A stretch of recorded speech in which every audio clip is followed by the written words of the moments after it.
Chamath, would you vote for a candidate who didn't debate or subject themselves to a rigorous adversarial interview?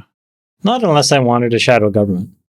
Okay. Sachs, same question to you. Jason, you're acting as if we need to have all of these tests because we don't know whether Biden has a cognitive problem or not. I was including Trump in this. I'm including Trump in this, like the debate issue. Well, I think we also know about Trump. Trump maintains a vigorous enough schedule. He takes enough difficult interviews. He does enough speeches. What about the debate part? That's the one I'm curious. If he refuses to debate, would you still be willing to vote for him? Or any candidate? You're acting like we need to judge this question based on proxies for the real issue, when the real issue is that we know one of these candidates has basically dementia. He's in visible decline. I'm not asking you this about Biden. I'm asking you in general, because we're talking about norms. One of the norms of, releasing your taxes. I'm not asking you about Biden. I'm asking you about presidential norms. I think you're changing the subject from the core substantive issue. We have already all agreed that Biden is in cognitive decline. I'm asking you another question. I'm opening up the aperture as the moderator here, and I'm asking you to address another question. I think candidates should debate, period. Okay. Candidates should debate. That's what I'm asking you. Okay. I don't know why you're going back and telling me what I think. Because I think that the tactic of Democrats, the mainstream media right now, is that there's no way for them to paper over or deny the visible reality of Biden's decline. So they're trying to muddy up the waters. They're trying to claim, well, Trump is old too, or that Trump refused to debate too. They're trying to both sides of the issue. I think we all know that Biden has a problem that Trump does not have.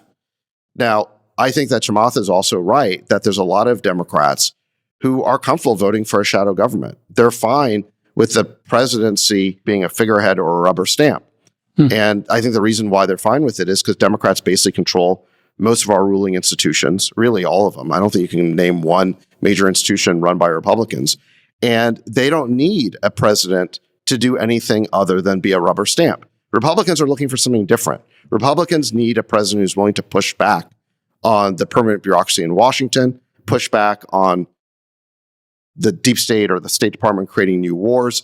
They want someone to push back on Wall Street. They want someone to push back on all these institutions. Republicans are looking... Populists are looking for a tribune of the plebs, basically, to push back on this senatorial class that runs Washington for their own benefit. Democrats are different. Democrats are the ruling elite, and they're fine with the president basically just being a figurehead who will sign their legislation. Does he drop out, Chamath? Or veto bills they don't like. Does he drop out, Chamath, at this point? Is this the moment we're going to look back on and say this is the peak when that 86% poll comes out and all this negative press? Do you think there's an exit ramp here? And do you think there'll be a different candidate fielded by the Democrats? No, this was their way of saying we're going for it. Okay. Freeberg, you have any thoughts on that? You think they'll make a switch? On Biden? Yeah. I think there's a chance. I think there's a chance. Last week I had a few conversations that led me to think that there are not super influential people in the party, but people that are in the party that, have connections to people of influence in the party. I'd love to hear Chamath's conversations he may have had around this stuff too. But people are not happy in the party. Yeah. They're very much unhappy. And everyone would love to see someone else. Now, the assumption is Gavin is going to be shoved in that seat. And that's also a losing proposition. So if you shove Gavin in the seat, you're in a worse place than you are with Biden in the seat with respect to your shot at winning. And it's a little late now, but I still think that there's a chance. Sachs, what do you think? Biden drops out? First of all, the only reason these people are unhappy is because they think that Biden's problems have become so manifest that it might cost them the election. That's what they're worried about. They don't care about the fact that the Biden presidency will be run by staffers. As long as those staffers will basically do what they want, sign their legislation, or veto the wrong legislation. Will he drop out is the question we're asking you. Will he drop out? No, he's already said he won't. Look, the problem that people in the Democratic Party have who have this concern about Biden losing the election because of this cognitive issue is that there is no mechanism to replace a candidate who has won all the necessary primary votes against his will. Biden has said he's going to be the nominee. He has no desire to drop out. So unless he changes his mind or there's some act of God, he's going to be the nominee. The time for Democrats to make this change was a year ago. It required mounting a primary challenge to Biden the way that Dean Phillips has done. The problem is that the Democratic Party elders and the powerful people in the party said, we're going with Biden. And so no one wanted to run against him. And they basically set up the primary calendar so that Biden would win. And he is going to win. He'll have all of the primary votes he needs locked up by the end of March. And Dean Phillips is not going to be able to basically stop him.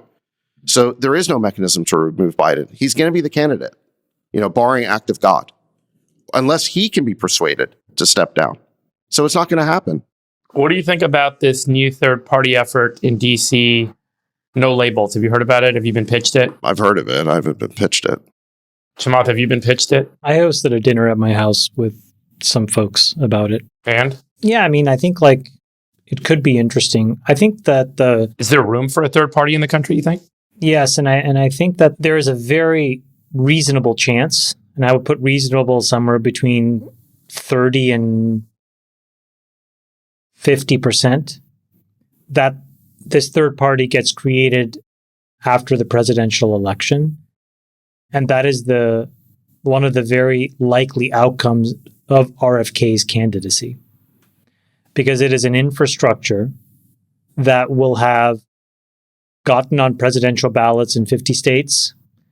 And it's an infrastructure that if people are willing to fund, specifically no labels and other people, I think the artifact could be a third party. And if RFK can get 30+% support, which in some states I think he will, I think that there's a decent chance. That would be an enormous outcome. Obviously, the most disruptive outcome for RFK would be that he won the presidency. But I'm just saying that a very powerful outcome that has huge longitudinal benefits to America would be that his candidacy essentially is the founding story of a third party. Yeah. And that was the shame of what happened with Perot. I think that there was a chance that Perot could have done that, and he must have been under just an enormous amount of pressure. I can't even imagine what he must have dealt with. But that could have been the artifact back then, but it definitely can be the artifact today. So we'll see. They haven't announced either. And there's no timeline for them announcing. They've asked to come on this program many times to just talk about the concept. I think they want to have the executive director on or no labels. Yeah, they've asked over the years. I was like, well, maybe when you pick a candidate, that would be a better time than just talking about it in the abstract. I think it's a great idea. I think that's what Americans want. So maybe we'll get the election's in 9 months. We're running out of time. I mean, it's entirely too late to be talking about new candidates who aren't even in the race. Not going to happen. I mean, this whole Gavin Newsom thing's a fantasy. Even if Biden were to see the light and step down, be pressured to do that, Kamala Harris just said, I'm ready to serve. She wants to be president. And even though she's not senile, she's actually even more unpopular than Biden. So you have that huge problem in the Democratic Party that even if somehow they could prevail on Biden to step down, now you have Kamala Harris ready to serve. So how do you pass over her? He's not stepping down. He didn't go through all of this craziness this past week to step down. They didn't evade the cognitive test for him to step down. They're not doing all of that. They're not keeping him away from the media so that he can step down. None of that is happening. They're not having people come out with the sound bites about how he's got mastery of everything in private so that he can step down. He's running, Donald Trump is running, and RFK is running. Those will be the three people on the ballot in November of 2024. Biden's staff are the absolute last people who would ever pressure him to step down. Why? Because they'd be out of a job. I mean, from the staff's point of view, having a weak president who basically they administer. It's not just a job. It's like you allocate the future as the president of the United States. You decide. It's the best situation possible for a staffer is to have a president who is borderline incapacitated and you get to just do whatever. You are the president.